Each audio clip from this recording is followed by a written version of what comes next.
5월달인데 놀러 가고 안 합니까?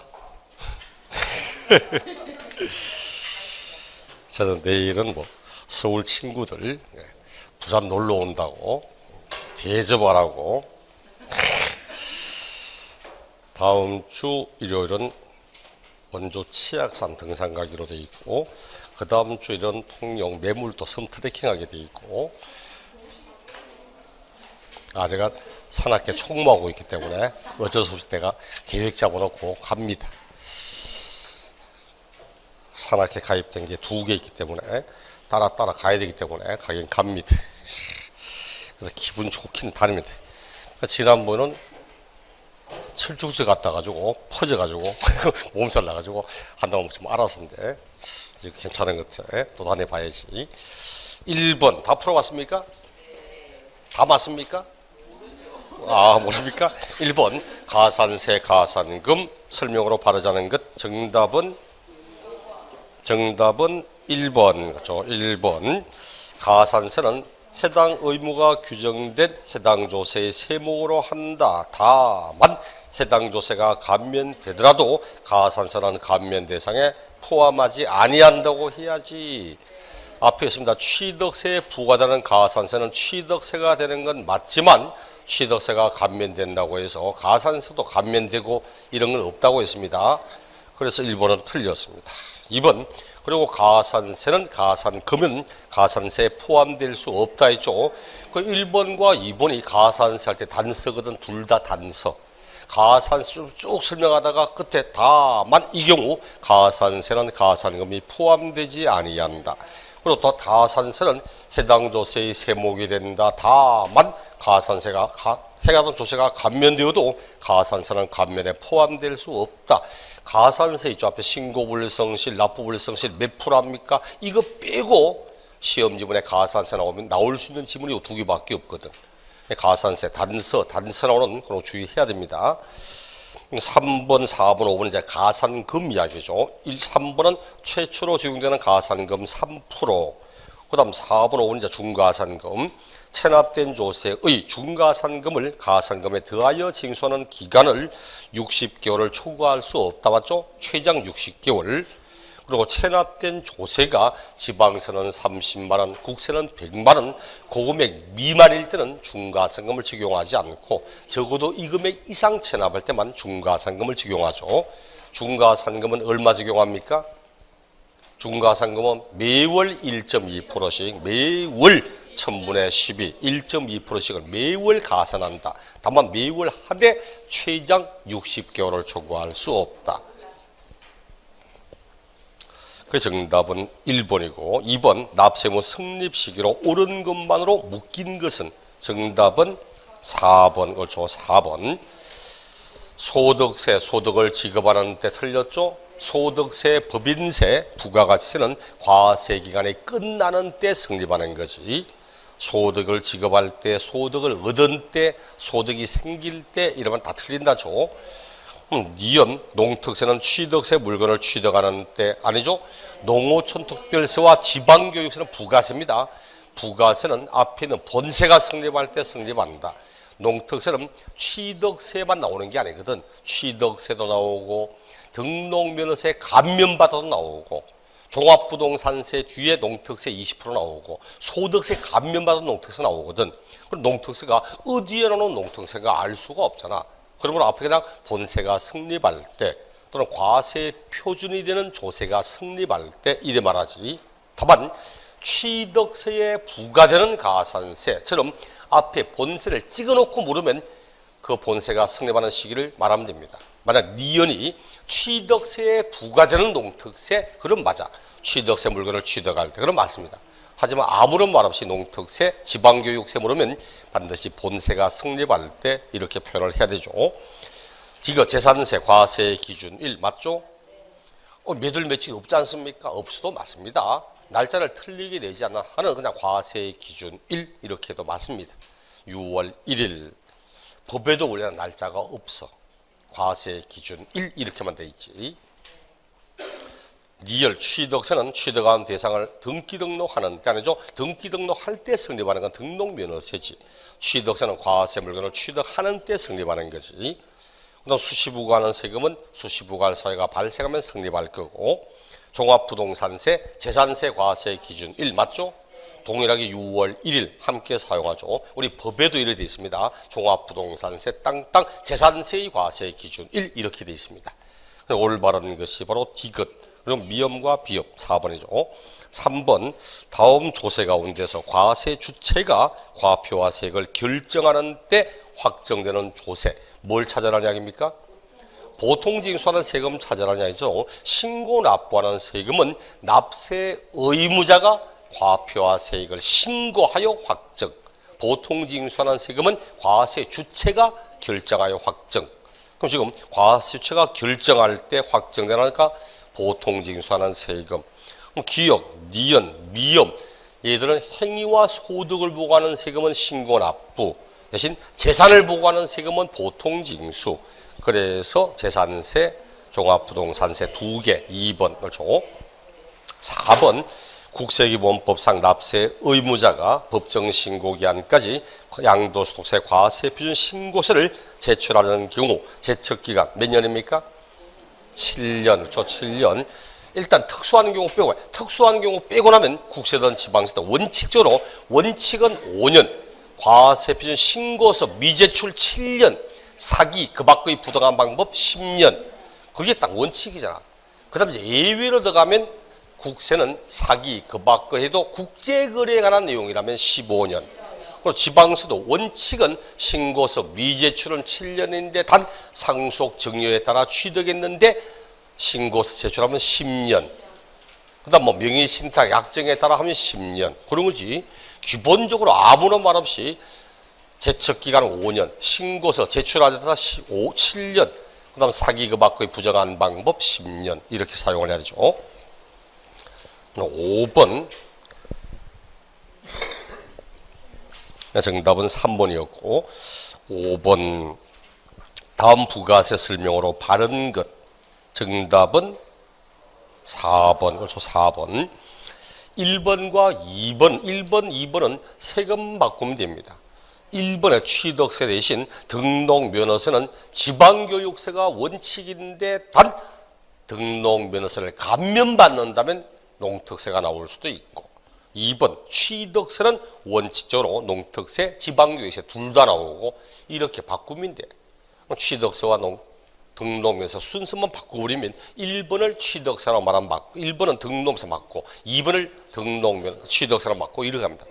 3번 재산세를 감면받는 경우 농특세 이런 거 없어. 감면받을 때 농특세는 취득세, 등록면허세, 소득세를 감면받을 때 농특세 나오지. 보유에 관한 세금, 재산세, 종합부동산세는 감면받는다고 해서 별도의 농특세 나오거나 이런 건 없습니다. 그 다음 5번 소득세에 부과되는 지방교육세는 소득세 뒤에는 원래 부가세 없습니다. 그렇죠? 소득세 뒤에는 부가세 없습니다. 다만 소득세를 감면받으면 농특세 20% 나올 수 있지. 소득세 뒤에는 지방소득세 이런 소득세가 나오면 반드시 따라오는 세금은 맞지만 부가세 아닙니다. 독립세라고. 현재 부동산에 관련된 부가세는 오직 2개. 농어특별세, 지방교육세 딱 2개밖에 없습니다. 그래서 4번 종합부동산세 국세니까 뒤에 국세의 농특세 20%. 정답은 4번. 6번 부동산 취득 보유 양도 시에 부과되는 조세로 바르지 못한 것. 정답은 3번. 그렇죠? 인지세는 보유 시에 나오지 않지. 인지세는 취득과 양도, 취득하고 양도할 때 나오는 세금이지. 1번 지방교육세는 취득하고 보유할 때만 나오기 때문에 양도시에는 나올 수가 없고 2번 지방소득세는 보유하고 양도할 때만 나오기 때문에 취득세는 나올 수가 없고 3번 인지세는 취득과 양도시에 나오기 때문에 보유시에는 부과될 수 없다. 그럼 맞아. 보유시에는 나올 수 없지만 취득과 양도는 나옵니다. 4번 농특세와 부가가치세는 취득, 보유, 양도 모두 부과되는 세금 맞죠? 5번 재산세, 종부세는 보유시에만 나오는 세금 맞죠? 이런 것처럼 취득과 보유, 양도 요 문제를 통해서 어떤 경우에 나오고 어떤 경우 나오지 않고 반드시 꼭 알아야 된다죠. 상당히 자주 나오는 문제이기 때문에. 그 다음 7번, 그 6번의 정답은 3번이었고 7번. 다음 취득세 설명으로 바른 것. 정답은 4번. 토지의 지목을 변경하여 가액이 증가하면 증가한 만큼을 새로운 취득으로 보아 취득세가 과세가 된다고 그렇죠. 1번 상속받으면 취득세 부과되지 않는다. 2번 교환하면 취득세 부과되지 않는다. 다 틀렸죠. 취득세는 매매, 교환, 현물, 출자 등의 유상취득과 상속, 증여, 기부 등의 무상취득 모두 과세한다고. 취득세는 유상, 무상 관계없이 과세합니다. 3번 사실주의 과세, 등기 등록을 이행하지 않아도 사실상 취득했다면 취득세 내야 되죠. 사실주의 과세니까. 5번 법인 설립 당시 과점주주, 설립할 때 과점주주는 취득세를 앞세우면 있다 없다? 없다고 그렇죠. 그 과점주주는 해당 법인의 부동산 등을 취득한 것으로 보지 않는다. 이렇게 말을 해야 되죠. 그래서 올바른 건 4번. 1번, 2번, 3번, 5번, 4번 다 전부 기출된 지문들에서 다 나왔던 부분들이었습니다. 8번 다음 취득세 설명으로 바르지 않은 것. 정답은 3번 그렇죠. 40% 지분 과점주주 아닌 사람이 주식이나 지분을 취득하여 최초로 과점주가 되면 과점주주된 날 현재 자기 지분 모두를 새롭게 취득하는 걸로 봐야지. 그래서 이때는 과점주된 날 현재 자기 지분 60%를 모두 취득하는 걸로 본다. 이렇게 말을 해야 되죠. 1번 배우자 직계 존비속으로부터 부동산을 취득했다. 유상취득입니까? 배우자 직계 존비속으로부터 부동산을 취득하면 유상취득입니까? 아니죠. 증여받아 취득하는 걸로 본다. 그렇게 말을 해야 되죠. 다만 공경매나 파산선고나 등기를 필요로 하는 걸 교환하거나 대가지급의 사실을 입증하거나 이럴 때는 유상취득으로 본다. 이래 말하는 거죠. 2번 차량 기기장비 등은 원시취득 과세한다 안 한다? 안 한다 그렇죠. 승계 취득에 대하여만 과세하지 원시취득은 과세하지 않는다고. 4번도 뭔가 딱 보이죠. 주체구주부와 하나가 되어서 건축물의 효용적 가치를 증가시키는 이런 시설은 설사 주체구주부 취득자가 아닌 사람이 가세를 해도 납세의무자 누구라고? 주체구주부 취득자가 이를 취득하는 걸로 보죠. 5번 주택법에 따른 주택조합, 재건축 조합이 조합원용으로 취득하는 조합주택용 부동산 누가 취득했습니까? 조합원이 취득하는 걸로 본다. 다만 조합원에게 귀속되지 않는 부동산은 제외하고. 그렇죠? 바르지 않은 건 3번이었고 9번 취득세 취득시기 설명으로 바르지 않은 것. 정답은 몇 번? 몇 번? 네, 4번. 그렇죠. 4번. 그렇죠. 4번. 빠른 날에 해야지. 건축물의 건축과 토지의 지목 변경은 형식과 실질 가운데 빠른 날입니다. 사용 승인서를 내준다는 형식과 사실상 사용한다는 실질, 그 가운데 빠른 날. 이렇게 해야지. 토지의 지목 변경, 사실상 변경된 날과 공부상 변경된 날 가운데 빠른 날. 제가 반드시 취득세 할 때 토지의 지목 변경과 건축물의 건축은 빠른 날로 한다고 이야기를 했습니다. 4번을 바르게 하려면 사용 승인서를 내주는 날과 사실상의 사용일 중 빠른 날 이렇게 가야 됩니다. 둘 중에 한 놈만 말하면 안 된다고 이야기를 했잖아. 1번 사실상의 잔금일이 입증되지 않는 유상취득, 즉 실질 잔금일이 아닌 유상취득이라면 계약상 잔금일로 해야 되지. 그렇죠. 계약상 잔금일로. 원칙은 계약상 잔금인데 국수공판법처럼 실질 잔금일이 객관적으로 명백히 입증되는 그런 취득일 때는 사실상 잔금이지. 사실상 잔금이 입증되지 않는 내용이라면 계약상 잔금 맞습니다. 2번 무상취득은 계약일 맞죠? 단 계약일 이전에 등기 등록하면 등기 등록일 이렇게 하는 거고. 3번 개인 간의 부동산을 매매한 경우에는 계약상 잔금일 이전에 실제로 잔금을 지급한 경우라도 계약상의 잔금일을 취득을 한다. 맞죠? 핵심이 뭡니까? 개인 간의 거래거든. 개인 간의 거래. 사실상 잔금일은 국가로부터 외국으로부터 수입했을 때 공매로 판결문으로 법인장부로 개인과 개인끼리의 거래는 해당 사항이 없습니다. 그러므로 개인 간의 부동산의 매매 딱 시작하면 중간에 어떤 말이 나오더라도 반드시 사실상 잔금 따라가면 무조건 틀려. 계약상의 잔금 이래 와야지. 5번 연부로 부동산을 취득했다면 계약상 연보험이 아니고 사실상 연부금을 지급하는 그날마다를 독립된 취득일 이렇게 이야기를 합니다. 한 달 정도의 기간에 걸쳐서 대금을 주고받을 때는 하루 이틀 차이가 큽니다. 실제로. 계약상 잔금인가 사실 잔금이 따져요.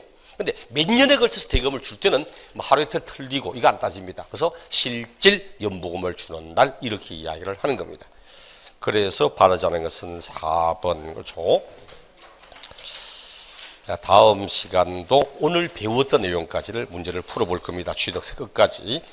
아마 나눠드릴 문제가 지금 5, 6월 달 나눠드린 문제는 굉장히 어렵고 이런 문제는 아마 안 보일 겁니다. 가장 기본적인 사실들만 쭉 나열할 겁니다. 이런 데도 꼭 살펴보셔야 됩니다. 뒤에 이제 7, 8월 문제 풀 때는 이것에 대한 응용이라든지 조금 깊이 있는 문제가 나올 수 있지만 5, 6월 달은 기본 다지는 문제라서 그래 어렵지 않으니까 별로 어렵지 않은 속으로 난 뭐야 별로 어렵지 않다는데 나는 왜 이리 어려워 그러면 이제 본인이 문제입니다. 그래서 몇 개 맞았다 몇 개 틀렸다가 중요한 거 아닙니다. 내가 무엇이 틀렸는가 보고 이 부분이 내가 취약하구나 이 부분을 좀 더 보강해야지 이런 걸 이야기를 하는 겁니다. 지금은 정규 시즌이 아니고 연습하고 있는 겁니다. 연습 때 부족한 부분을 채워서 정규 때 잘하면 되잖아요. 그렇죠? 그래서 또 뭐 좀 많이 틀렸다고 에이씨 이러면 안 됩니다. 반드시 꼭 틀린 거 확인해서 왜 틀렸는가를 보고 자기 것으로 소화시키고 만들고 이렇게 해야 됩니다.